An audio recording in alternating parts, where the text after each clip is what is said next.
I'm not a chef. I have no culinary skill. I learned how to bring people together through food, and I've been doing that for a very long time.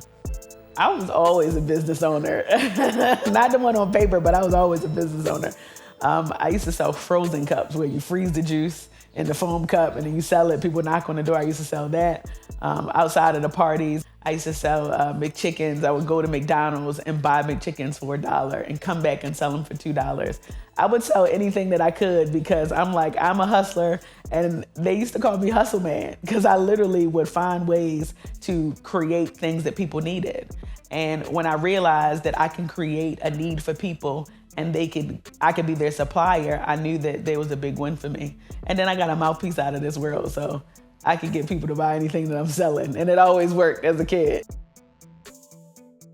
I was born and raised in Baltimore, Maryland. My father, the day that I was born, he was being sentenced to 30 plus years in prison. So I grew up in a household with my mother and my siblings. And she worked every day. She was a workaholic. Maybe that's where I get it from. But she worked at McDonald's. She was on payroll. She's a lead singer of a reggae band. And I saw that my mother really never rested. But she always made sure that we had what we needed, not always what we wanted. So I learned how to be a hustler and not beg anybody for anything and always get it on my own because I saw how hard my mother worked. My father was also an entrepreneur, just wasn't a legal one. And he literally did what he could to provide a way for his family as well. So I've always been in that entrepreneurial world.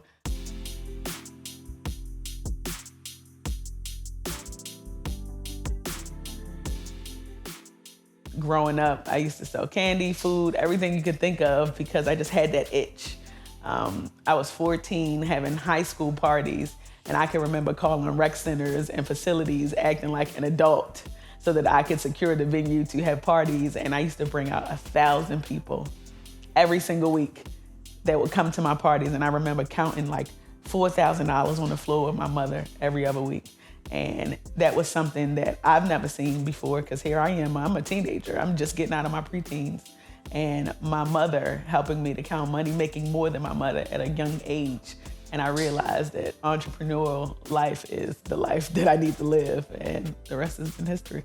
As a Jamaican, food was always big. I laugh about eating rice and peas every single day of the week. But I always had a home-cooked meal. And although my mother wasn't home all of the time because she was working, my grandmother was in the house, so she taught me how to cook. She was a baker, I didn't get that part down. But she was just the person that just taught me how to make flavor taste good. And I learned so much from her. And I grew up in a household with a mother who was a vegetarian, so I grew up just eating fish. So after I graduated college, I got into TV and I was really good at it. And it afforded me the opportunity to move to New York City, where I became a producer on a few shows, saved up my 401k. And I opened up my first restaurant. It was called Pinky's Jamaican and American Restaurant. And the restaurant did seemingly well, had lines down the block, but fortunately and unfortunately, I lost that restaurant to a grease fire, but I'm glad it happened because what it did is it took me out of that restaurant so that I can focus on other things. I was only supposed to come to Atlanta for 3 months. And when I came to Atlanta, that's when I came up with Slutty Vegan. And that Slutty Vegan concept literally started in my bedroom, my 2-bedroom apartment in Atlanta. And after I came up with that concept, I had no idea that it would turn into a $100 million brand.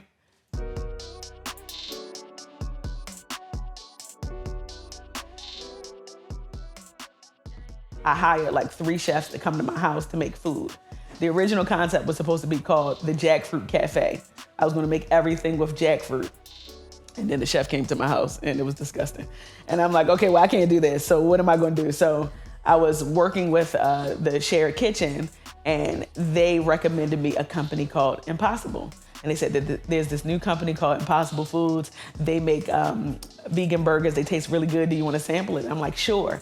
So I tasted the burger and I'm like, oh my gosh, this is so good. I'm gonna make burgers and fries. I made the sauce from scratch. I was just playing, throwing stuff in a bowl, mixing it. And I made like a Thousand Island kind of dressing from scratch. And then I made a fry seasoning from scratch, just throwing stuff together in a bowl. And I came up with the recipes and I put them on this burger. I'm not even a chef. I just like to eat. And it worked. And not only did it work in a major way, like people from around the world go crazy about our secret sauce. People from around the world go crazy about our fry seasoning. You don't have to be an expert. You don't have to be somebody who's doing it for years. As long as you got a creative hand and a creative mind, you literally can make something so spectacular that people crave every single day. But I realized that we created a phenomenon. We created something that people had an appetite for, and I'm not talking about the food. People wanted to be a part of this movement, and that movement allowed me the opportunity to open up my first brick and mortar. That dream afforded me the opportunity to open up additional locations and to eventually raise $25 million to be able to scale and grow my business. So all of these things we've been doing in a grassroots way to grow this company, and now here we are on our way to be a $1 billion brand. I used to just be that person like, oh, I want to do this idea, but I don't have the resources, I don't have the information. Now, it ain't nothing that I can't do. So when you ask me, when do I know I'm going to make it? I don't know. I'm just doing the work and just having fun while I'm doing it.